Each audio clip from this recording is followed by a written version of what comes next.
Hello, my name is Pawel Pogorzelski, cinematographer of Beau Is Afraid, and this is the Go Creative Show. Hello and welcome to the Go Creative Show, a podcast for filmmakers. My name is Ben Consoli, and today we speak with Pawel Pogorzelski, the cinematographer of Beau Is Afraid.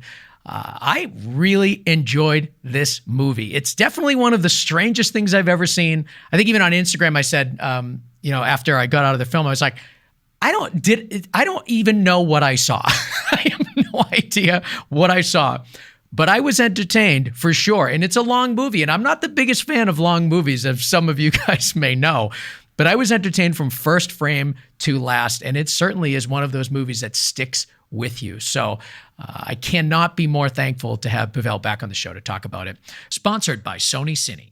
For the month of May, Sony is offering special financing on their entire cinema line and extended financing on the Venice and Venice 2 cameras. Visit SonyCine.com for more details. All things Go Creative Show at GoCreativeShow.com. And of course, don't forget to follow us on social media, Instagram, Facebook, Twitter, YouTube, and of course, subscribe to us on your favorite podcast app. And with that, let's jump right in to our interview with Pawel Pogorzelski, the cinematographer of Beau Is Afraid.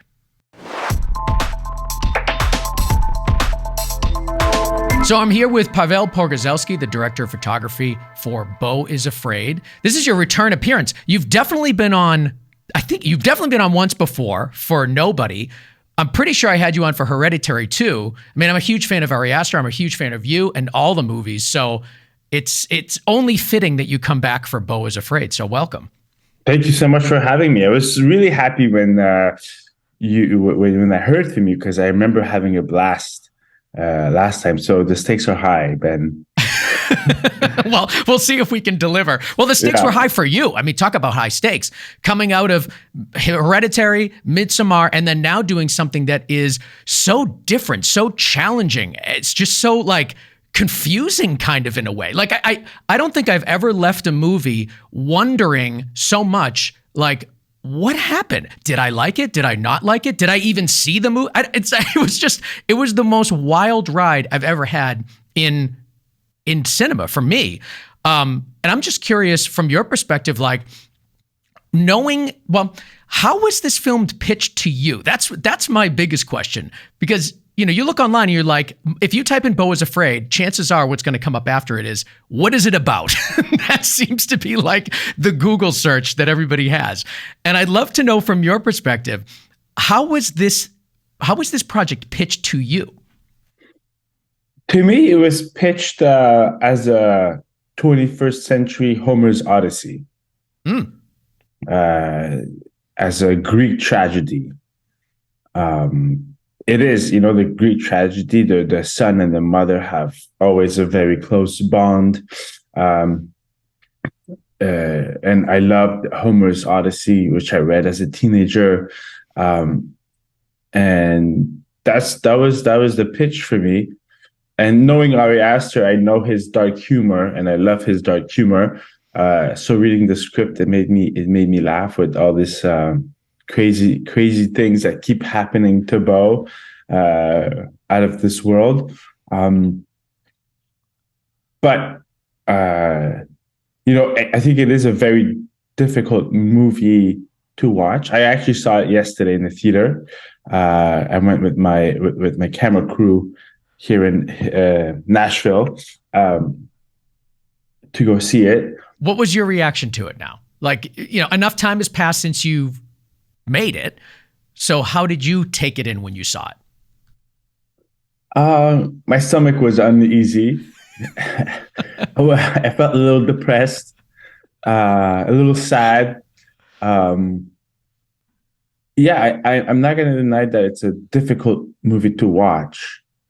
And it's I don't want to spoil or say what I think about it, but I will say that it took me a long time to put all the puzzles together. Working with Ari, for a long time I was debating him, why is this in? It's such a repetitive beat, or this is, this is his hero's journey. This shouldn't be in there. And Ari kept like having his arguments that were very good. So you must have a good relationship with him if you're able to kind of, make your feelings heard and let him know that you feel like maybe something doesn't make the most sense. Like that's a great working relationship. Yeah. I want to try to understand, also the movie as much as I can. And then some things I understood in the DI when we're like finishing the movie. So after I've read it many times and watched it and shot it and then watched it in the DI, and sitting there in the last session of DI, watching the whole movie, giving the last few notes before we leave. And I was like, oh, I understand this beat that I was always fighting him. Brilliant. So there's like there's a lot to take. There's a lot to take in it, and it's just like a journey. I think for me, it's about courage and accountability. And it's, to me, it's such a beautiful journey. It's also about being scared and being anxiety ridden, which I think is something that a lot of people can connect to. I mean, if there's anything in this film that just a large swath of humanity can relate to, it's the idea of having extreme anxiety. And I'd love to talk to you about the way that you portray anxiety in the cinematography. There's a couple things that I kind of noted and saw and felt like it was a portrayal of anxiety to me. But I'm curious what you did on the cinematography front by way of cameras, camera motion, lenses, lighting. Like, how do you portray this extreme anxiety in cinematography? Good question. I think it's all like the first thought that came to me was like by shooting with a lot of anxiety, because we weren't able to make the days. So so it was like on the day we were just both are in our anxiety ridden, like, oh my God, we can't make this day. It's so crazy. And I remember just after 2 weeks or 3 weeks being, man, Ari, like there's like no time to be creative. All I do is light his face and all right, let's go, and put a light on Joaquin's face and all right, let's go. And he came up to, and his response was like, yeah, that's what I do. I'm like, all right, let's get one good take and let's move on. And I'm not getting any safeties. Like, I feel the same. I'm like, okay, cool. At least we're in this together. We feel the same way. So it was just survival mode. But I think in prep, he comes like I said it before, very prepared on how he wants the shot list to be made. And I think I've noticed yesterday there's some of the movements where the camera was shaking, and that we maybe didn't necessarily plan for that, but it really worked with like that. Some of them were like, we had like drills up to the camera to make it really vibrate and shake. Some of them were like movements that we wanted to start doing Technicrane, so they're really smooth. And then that was impossible. Then we had like two guys running with the remote head, and it had a bit of vibration to it, but we're like, oh, this is actually quite nice for the scene. What scene are you talking about? This is the one where he's running into the store. Oh, okay, yeah. Yeah, and then we go through all these people, and then we go inside and he drinks the water. It was a really big move across the street, inside the store, and then all the way back to store to over the shoulder of the guy who's selling it. We're going to do a Technicrane, and then we put it in the track, and it wasn't fast enough, and it was just impossible to do that way. So we ended up trying that way of building a ramp for the two guys to run in to the store. And it was embracing that little bit of vibration, I think, helped. Yeah, because there's so much chaos everywhere else. A little bit of shake in the camera ended up working out well. Yeah. And then just creating the light. I don't know. I don't know what gives the anxiety. I feel like it's Well, the is there something in the performance. framing? Well, certainly the performance, but let me give you an example of something that I saw that Yeah, felt like you were creating some sense of anxiety. The very opening of the movie, when you're in the therapist's office, it seems as though the moment that Beau is faced with that question of like, do you sometimes wish your mother is dead or whatever that, I don't remember the line verbatim, but he's yeah, sort of asked like, do you wish she's dead? You immediately snap out to a shot where the therapist seems gigantic in the frame and he yeah, seems little teeny tiny. And yeah, right away from that very first shot, or when that shot comes into the frame, which is, relatively soon in the movie, it's only like a couple of minutes in, you realize that this guy is going to, like, you understand Beau Is Afraid. You understand the idea of Beau Is Afraid from that very first shot. And that was something that I thought was really interesting, is just your use of framing to make him feel small, feel overwhelmed, feel kind of shy and sheepish. I think it really lended a lot to his character and kind of gave you an insight as to perhaps what you might see moving forward. right. Yeah, I actually I actually saw that yesterday and I was like, oh shit, that worked. That was kind of cool. And I don't know why. Before I was like, oh, I don't really like that shot. And yesterday, in the context of just sitting and watching a movie, I'm like, whoa, that's really cool. When you snap out and it works. It's really an aesthetic gut feeling that when you're on set, you're like, okay, a bit further back, a bit more like this lens. And it's really just a gut feeling that like, this is right. It's not, it's written like medium wide, probably over shoulder. But then with Ari, it's always we're there with the lens and like, okay, it's a gut feeling of it should be this. This feels right. This feels aesthetically good. Are a lot of your decisions made kind of in the moment? It's a lot of prep. No, it's a lot of prep, and a lot of it is, like the next scene when he's walking to that street with all these people, and then we're trying to make him jump. Like that was prep, rehearsed lens. We had the lens. We knew exactly where the track of the Technocrane is going to go. A lot of it is, even all the forest stuff. We'd be there 3 hours before each day before the shooting call and block everything and lens it up. And so then, because we have so much to do each day that we just execute. Yeah. Talk to me about the lens package that you had. I read this really great article. I think it was for Panavision, where it was you and your AC were talking to the interviewer about your the decisions that were made as far as what lenses you were going to use, what kind of adjustments you were making to them to fit. And I also thought it was sort of interesting, the selection of lenses you have. It looks like it spanned from like a 17 to a 50. Like you really were very wide with your lens selection in this film. Talk to me a little bit about that, the lenses you chose and why. It's always a testing process. On every movie, I did a similar process where I have, so I read the script, I interview for the movie, and then once I get the movie, I go start looking for what the movie should look like with the director. What do we feel? And we start sending she or he will send me some photo references. And then we finally find the look. With Ari, we were doing, I think, Rear Window and some of those like Hitchcockian 3-strip Technicolor look. Just as a reference, we didn't want to emulate it, but just like, oh, this is a good reference for a look. So then I send that to Brian Mills, who is also in that interview, who is the lens guru with Dan Sasaki at Panavision.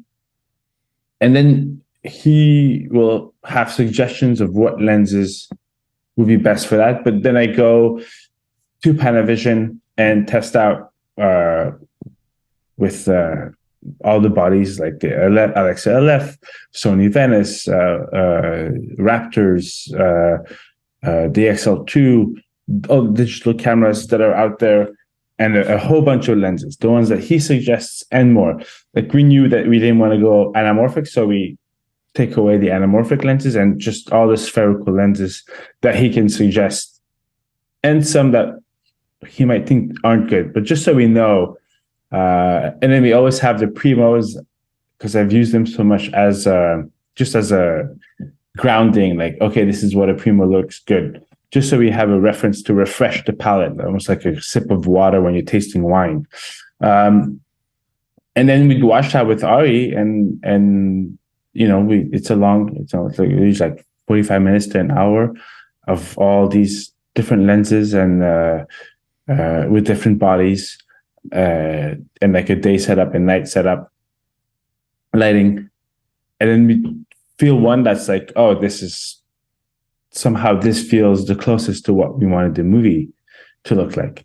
And then from there, once we choose this camera body with this lens, then we go on to create a LUT with the colorist.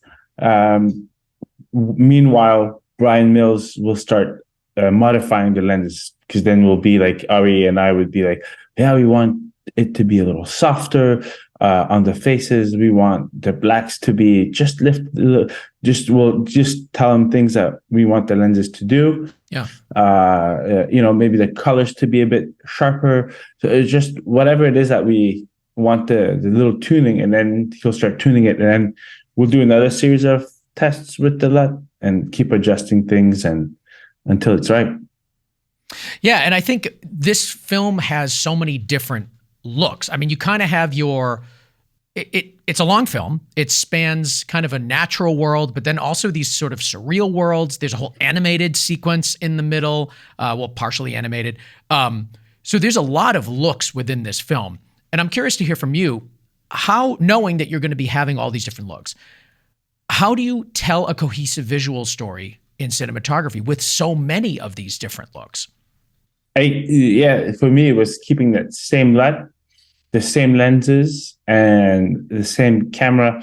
And it was just being in the world and changing consciously the feeling of each world was, like Grayson Rogers always wanted to be warmer and more sunny and a bit brighter. And the Children of the Forest is almost all night. So it had this kind of a more neutral look a bit, because we're going into this dream. It was all done in the camera with the lighting, with what we wanted to achieve in each story. But then to keep the cohesiveness, it was with keeping the same lenses, same camera package, so it stays looking the same and the lenses don't change. Yeah. I'm actually really surprised to hear that, especially the LUT. I'm very surprised to hear that, because the looks are so distinctly different, but they do all feel like they feel cohesive over the course of the film. But even when you're looking at like stills, if you just, go online and search Beau Is Afraid stills, you see so many different looks and you're thinking like, is this all the same movie? How can it be? How can it be? So I think you guys did a really good job of almost like subliminally aligning the shots so that they all felt cohesive, because just taking snapshots of it, they really do feel very different. And I'd love to hear from you what your favorite of, or perhaps even the most challenging to achieve of all the looks. So like to me, I'm thinking we have his city apartment, which is probably the most natural looking. It just seems the most, daylight lit, soft. It's just kind of natural. The colors aren't super bright. Everything's a little bit muted. Then you go to the suburban. Then you go to the kind of nighttime with the play on stage. Transform into his dream sequence, which I think is a dream. Who knows? That big animated sequence, and then you go back to the mother's house. So you have so many different looks there. Is there one that was particularly a favorite for you, or maybe even particularly challenging to do? I think the one I was the most scared of was the forest, and I think that's the one that I'm the most proud of. I think the gaffer Marco Vendito was absolutely amazing. Because we shot that in the middle of the summer or end of the summer, July or August, I think August. So the forest canopy was full bloom. So nothing could come from up above. No condors. We had a condor. I think like through my request, like, oh, I think I need a condor. There's a little gap there. I think it'll do something. It did nothing. Absolutely nothing. It was pointless.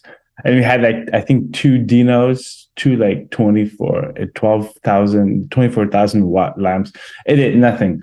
And so we had, I think like 10 5Ks, two 12Ks around the forest that we kept moving to pump light into the forest without it feeling like it was just so hard without, you have so many trees not to feel like, when you have a light right next to one, the first one will be super bright and then it falls off, just to hide them so you don't feel the sourciness with all these camera moves and, them moving through these forests. It was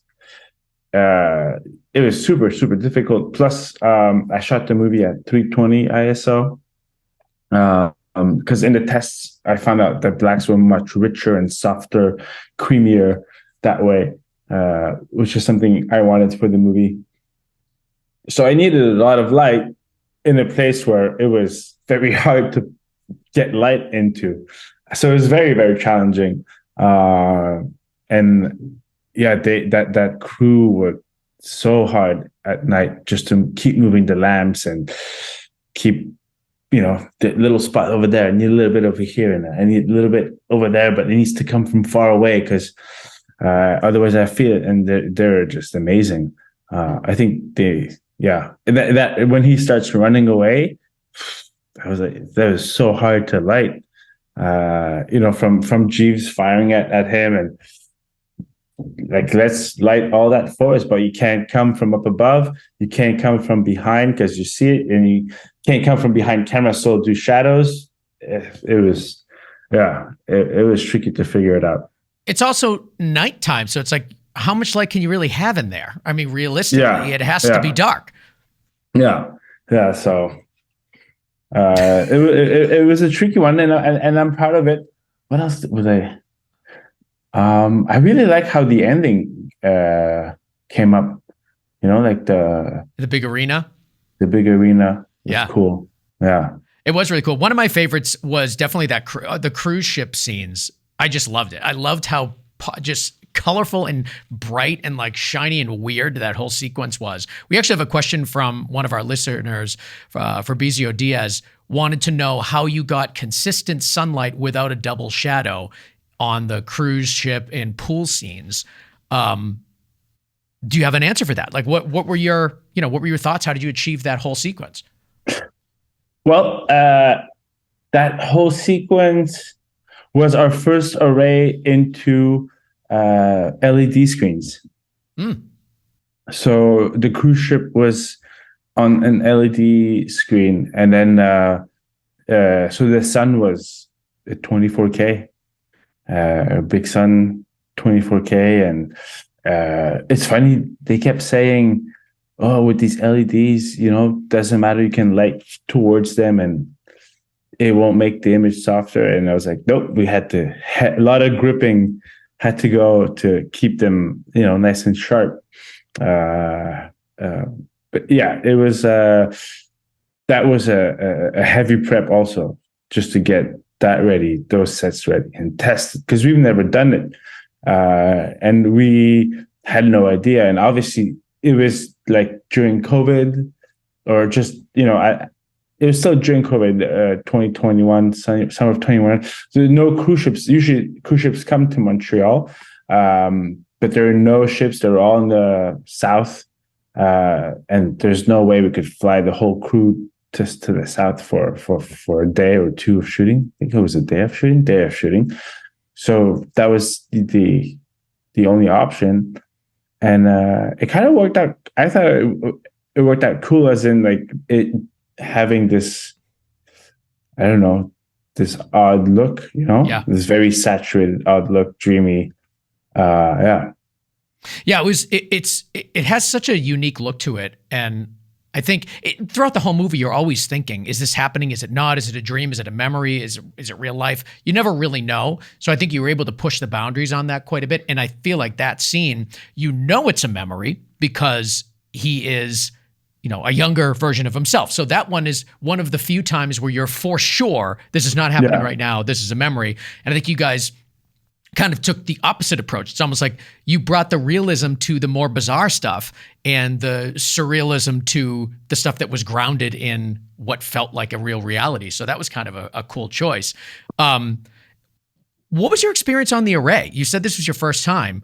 You had mentioned a moment ago something about like having difficulty with getting the sharpness that you wanted. Could you just elaborate on that a little more? The sharpness of the blacks, and not the image, but the sharpness of like if you do rear projection, you have to really protect the screen from any light leaks. Otherwise, the image is. And on the LEDs, it's not as crucial, but I did notice that like you still wanted to, because in the prep the people that worked there were like, no, you don't need to worry about the LEDs. You can put light towards it and it won't do anything. And I turn on lights and I'm like, man, this does affect the screens. Like I need to start taking it away to get a cleaner image, a sharper image. Not a sharper blacks, not polluted. I see what you mean. So your front lights heading, aiming toward the screen was sort of, I can't even think of the right word, but I know adding some exposure to that screen. Yeah. I see. Yeah. I mean, it's definitely far better than a rear projection, but it's far better. That's interesting. So you had to really think about still trying to, I don't know, I guess like block the light going to that wall. Yeah. Oh, that's cool. But overall, just fairly good experience. I mean, a lot of people now, the technology is such that it's sort of, it's still very expensive, but it's getting to the point where production companies like mine and, commercials can use it now. And it's getting to a point where, other production companies can actually start utilizing this technology. So it's still fairly new, but I'm always interested when people like yourself at, the level of cinematography that you do experience it for the first time and what your thoughts are. Yeah, I think it's really having a good team that can explain to you the whole process and take you is very important. I think the people that we've worked with ended up doing a great job, but they were also in the newer stages of doing it. So they were lacking experience of how do I walk the director and the DP who's never walked through this. How do we take him through this? I think that's, it's very helpful to be like, okay, now we set the ship. What do you want? Because we built everything from scratch. So it's like, okay, so where is the pool? Where do they sit? And then it's like, wait, but, and it was just like, wait, let's go see that. Let's go see this. There's a bit of structure missing, like when everything can go anywhere and, look at anything. Like, where's the sun? It's like, well, they could have said, like, the sun could be anywhere you want. Hold on. Let's do this, right? So I think it's important for that to be very structured because you can get lost quickly. And suddenly 2 hours have passed and that's the time you had and you haven't made any big decisions for them to move on. Because you'll then see them in 3 weeks and 3 weeks have passed on. They have moved on things and you come back and you have 2 hours to give notes. So that was like an interesting process of like, okay, wait, these sessions are super precious. We need to really know how to maximize them. That's where we felt like, oh, we don't know. We didn't have a proper support how to maximize that short time we had with the engineers that were building these sets in the virtual world. It's almost like you need barriers for efficiency sometimes. Like when anything can be anything, it's like, oh my God, nothing's going to get done because it's just it's almost stressful with how much opportunity you have. It's like, Yeah. you go to a location, it's like, it is what it is. The sun is where it is. You just have to adapt to it. But being able to control everything does open you up to, I don't know, like inefficiencies, I think. It's a different way of thinking. I haven't experienced it yet, but I've done a bunch of tours at a place close by to where our studio is. And every time I leave, I'm like, oh my God, like the possibilities are endless, which is kind of stressful. You know what I mean? Which is kind of, yeah. It's like, okay, well, I want the sun. I knew how each scene wanted to look. First one, I wanted to be more like noon, and then the desert was more orangey. So, but then like, okay, we bring the sun on this side. But now all these things look terrible in the background. I don't want them to look terrible. Let's move the sun on the other side. Let's flip everyone. Let's see how that looks like. Okay, that's good. But now these reflective things, let's get rid of them. Okay. So it was just like, yeah, it's very interesting. But it's easy to be like, let's get rid of that. Let's get rid of this. Put the sun there. It's going to look good. What camera did you ultimately choose to film Beau Is Afraid with? The Sony Venice. It was a very close call between the Alexa LF and the Sony Venice. You had a question? No, I was just curious what you tested against and how you ended up choosing the Sony Venice. What was it about it? Yeah, so it was a Sony Venice, the Raptor, the Red Raptor, which I think is Red's best camera yet. The Raptor V. Yeah, Raptor 5, I think. And the Raptor, DXL2, Sony Venice, and Alexa LF. I think I did the mini, maybe, or I can't remember. I think it was all large format. Oh yeah, because Ari wanted large format lenses after Midsommar.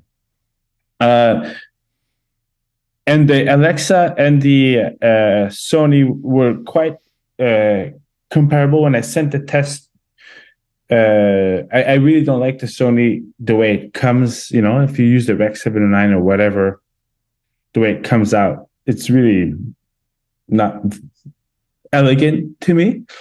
But once I sent it to the colorist and he started playing with it, he's like, you have as much information as the LF, and you can bring it close. And the reason I asked him to test that is the Venice has the Rialto, that little, can unplug the sensor and put the camera, and then you just have a wire going to the body somewhere. And I think we've used that quite a lot in this movie, where moving a wall would take 40 minutes to take off and bring back on. Having a Rialto was 10 minutes, like let's put the Rialto on, lens, shoot. And we had a lot of those instances in the bathtub, some operating, when he's a lot of operating moments that it was just easier holding a lens almost and running around. We just used it so much, and I knew we would use it. I didn't realize how much we've used it. I was like, oh my God, we almost use it every day. But that Rialto essentially allows you to, I haven't used it personally, but I've heard a lot of people talk about it. And it seems as though it allows you to just basically take what essentially is the sensor and the lens and separate it from the camera, making your camera from the computer, teeny tiny. So it's like you're still connected by a cable, but it makes the unit, like when you say you don't have to move a wall, you can fit that camera in such small places because it's basically like the size of a DSLR all of a sudden. Yeah, exactly. Yeah. And the grip would carry the backpack, or the operator. We had the camera like set on the backpack, so you just put it on and as cool. A backpack, and there you had just this little camera, roaming around. So that was really cool for a lot of instances. And all of the controls are the same, I'm guessing? Like, are there any limitations that you face by separating it out into that Rialto package? No, just a time that it takes to change it to the Rialto, which my crew was super fast. They kept saying 15 minutes, but it was more like 7 minutes. They were ready. That's the trick. You always say it's going to take me 15 minutes when it really takes you 10. That's why everyone's like, oh, nice. That was faster than I thought. Yeah, exactly. It's always like, even though you know it's not going to be like, it's not going to be 15 minutes. Like, yeah, 15 minutes. Like, okay, fine. I'll be ready in 15 minutes and 7 minutes to come in. I'm ready. I'm like, yes, nice. Yeah. Was it the Venice or the Venice 2? The Venice, I don't think the 2 came out at the time yet. Or was just coming out and not very accessible. I think it was like, I can't remember, but I don't think it was coming out. Was there something about the Venice, like you had said earlier in this interview, one of the ways you kept consistency across all the different looks of the film was by having the same lens package, the same camera package, the same LUT. Was there something about the Venice that allowed you to stretch the image as far as you did, from the night black of the forest to the super hyper surreal, colorful, bright cruise ship scenes? Was there something about the Venice that allowed you to do that maybe the other cameras hadn't? I think they can all do pretty much the same. I think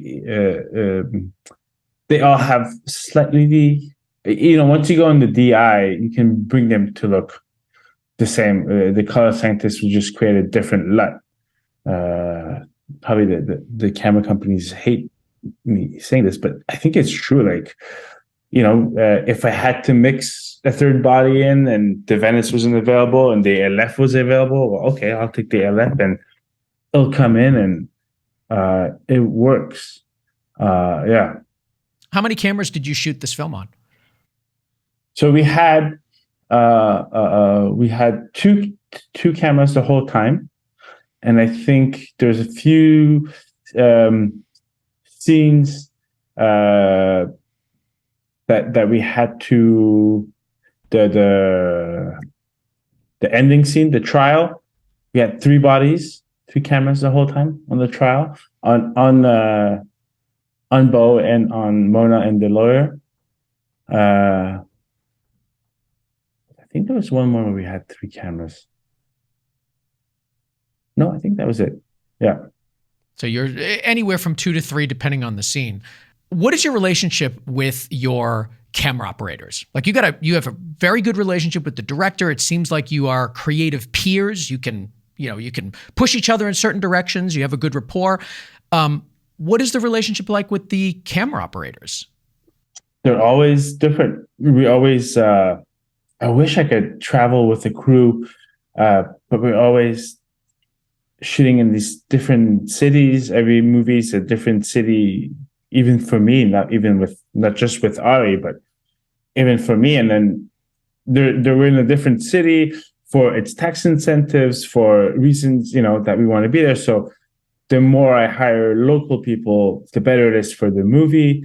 The better it is for us. We can gain more days of gears, more manpower to help us, So I try to hire local people, and I've been very fortunate to hire great local people. But for Beau Is Afraid, we're shooting in Montreal, where I grew up and where I went to film school. And then after film school, I was idealizing that crew that I ended up hiring, because they're the ones. There's like 2 crews that work with American movies that come into Montreal, and and there's crews that work on French Canadian TV and French Canadian movies. So they're very this is the crew that does this. This is the crew, and I was like, oh man, like I'd do anything to work with these guys. They're like, they're like the top. They do the big movies in town. So when I came to Montreal, I was able to hire them. I think by that time it was their best boys that I hired. It was the young, and they were phenomenal. They were very, very excited that we're coming. They were big Ari Aster fans, and there was, I remember reaching out to them in January of that year, and it wasn't sure if the movie was going to happen in Montreal, and they just kept waiting. They're like, we're hoping that it happens there, and we're gonna wait. So they passed on other big movies to wait to do ours, Nice. and they were amazing. As for a camera operator, I always have them it's like an open relationship between me and Ari. Uh, or me and the director, like you can go and just let me know if something changes. So when I'm watching, I know like you're not just improvising, but you got this note from the director. But yeah, I have no issues with them talking to the director and while I'm lighting or doing something else, or the director go and talk to you directly. We got a good question from MarcusMaris.ro on Instagram, one of our listeners. Thank you for the question. He wants to know how the genre affects your decision as a DP, and followed up that question with, is there one rule in horror you never break? What do you think? Huh.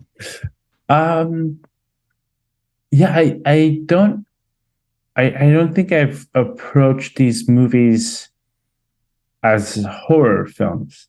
Um, I've just approached every single one as a drama and looked how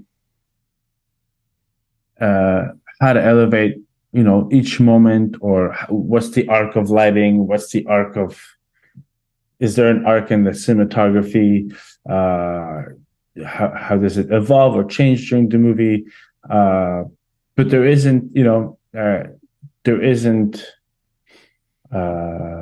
like a rule, or I don't say, oh, I'm making a movie for the horror genre. I'm like, I do it just like every other movie where it's like, what's this movie about? Where are the beats? What are the beats? What is the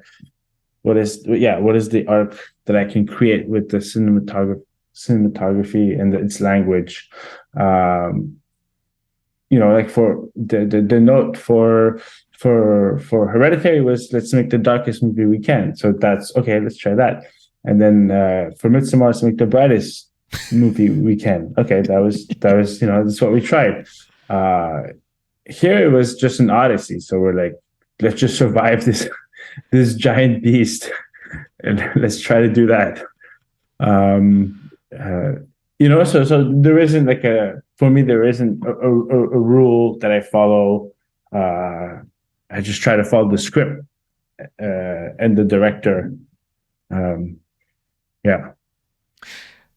I read in an article that you were basically a science major in your late teens. You were studying a lot of sciences and kind of became almost disheartened by it a little bit just before your entry into filmmaking and cinematography. And I'd like to just kind of explore that for a moment with you, because do you find a parallel between the study of sciences and the study of cinematography and filmmaking?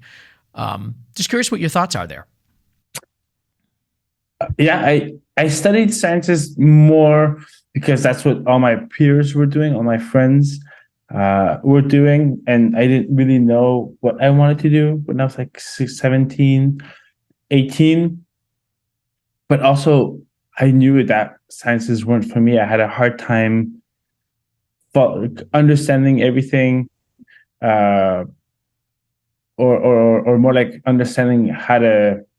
It's just a different way of, I guess, teaching and understanding. And I just realized that later on, like, oh, like I want to understand everything behind it, not like this is the rule, and then if the rule does this and this, then that's like, yeah, but why is it a rule? Why is it? Yeah, I just needed to see the full picture, and it wasn't always explained the way that I could understand it and be able to play with it.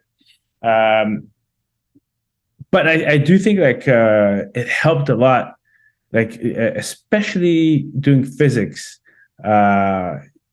with lighting, understanding lighting, understanding object lenses, understanding camera movement or refractions.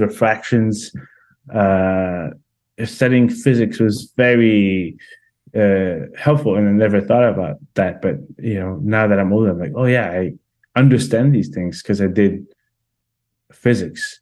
Yeah. Was there something about that rule following in sciences, or just having these blanket set of rules without questioning? Was there something that, you'd said that it didn't really work for you there, but in cinematography, there are kind of these sets of rules too, where, there is like the look of a network procedural, or the feel of a horror film, or the look of a comedy. There are quite a few cinematic rules. And like, how did your feeling about sciences, did that play into the way that you are a cinematographer? Well, that's a very good question. Never thought about that. Like, do you just have kind of an instinctual feeling to identify a rule and then immediately break it for effect? Is there something about that in the way that you work? I think it comes with a lot of practice. I think like a good jazz musician doesn't pick up a piano and start jazzing, and or a great guitarist improvising. He learns all the rules. He learns, and then he knows the rules, and then he knows the rules so well that he knows where he can break them and make them sound good. And I think that's what, I don't think I'm there yet, but I think I know the rules, and like, okay, like I can push them a little bit, but I wish I could push them more still and be more ballsy with them. I think there's room for that, for cinematographers to be more ballsy and more creative, and pushing the rules, pushing the limits. It's storytelling. You're the one creating the world. It could be whatever world you want, and shouldn't be afraid of it. I feel like the film industry is changing a little bit. I feel like movies like Beau Is Afraid, things that Ari Aster is doing, things that Robert Eggers is doing, like the fact that these types of movies are being funded and supported, and it's not just a complete, like, constant continuation of sequels and retelling the same story over and over again. There's a celebration of uniqueness going on right now that is kind of exciting to me as just a movie fan. Are you feeling that on your end? Yes. I'm very excited that Beau Is Afraid was able to get funded and made, that Ari Aster's movies are able to be made.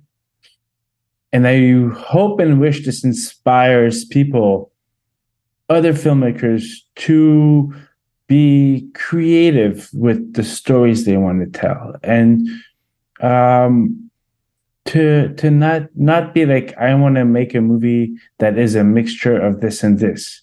No, make a movie that you want to make. Make something that you want to share, that scares you to share.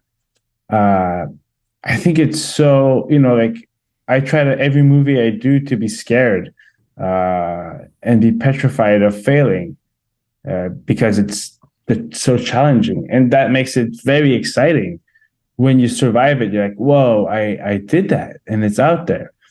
And Ari puts himself out there. What's so beautiful, I know it's his vision of, it's his heart and soul is poured into these movies. And that's what's, I wish filmmakers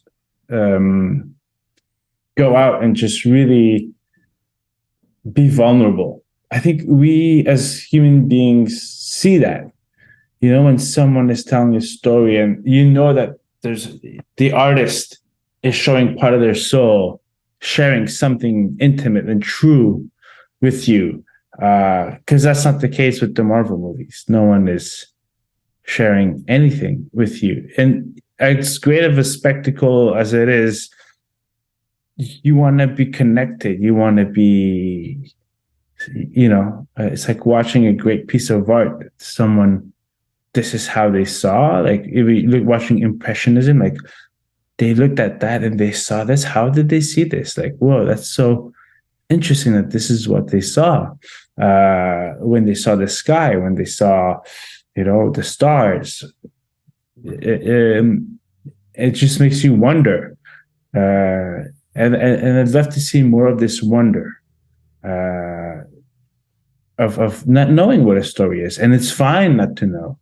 There are many books by Camus that I had to pick up and read 5 times, 6 times to understand. Then I finally understood. I'm like, wow, this is profound. And it had a profound effect on me to this day. And and I think there's more and more of those directors and brave people, and I just wish even more, because we are storytellers. What we pass is very valuable, right? We are the shaman around the fireplace that are telling the stories for the next generation to pass on to the next generation information. It's not just a story, but the story encompasses information about us as human beings, right? That's what shaman did, and that's how, before there was writing, information got passed on. In some way, this is what we're doing also with movies. I'm sure they have some kind of cultural effect on the entire culture, subconscious effect. So I think we should take this with full responsibility, awareness, and create this with love and passion, and be brave. I love that. What a great note to end on.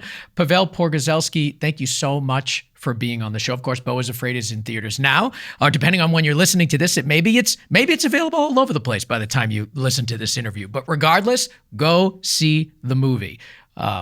You will be entertained for sure. And who knows? I think you're going to come out of that movie different than you went in. That's just kind of the way that it is. It's one of those films. And we are so happy that those types of films are being made and that you're out there making them. So thank you so much for being on the show. Thank you so much, Ben. Always a pleasure.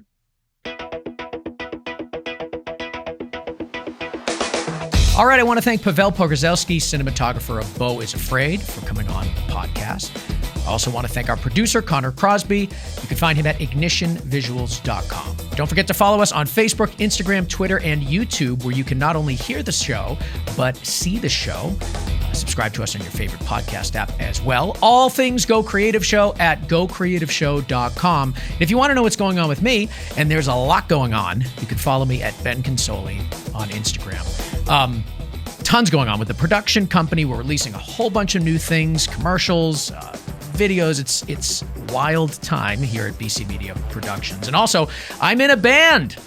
Yes. After, not performing music on stage or really anywhere for nearly almost 20 years or so, I'm back at it with a new project called 3 Second Chances. Of course, if you've been following me, you've been seeing all of the posts on our music videos and silliness behind the scenes. It really is a fun project. So if you guys are interested and how I approach a musical project, there you go, 3secondchances.com. Thank you guys for joining us today, and we will see you next time on the next episode of Go Creative Show, a podcast for filmmakers.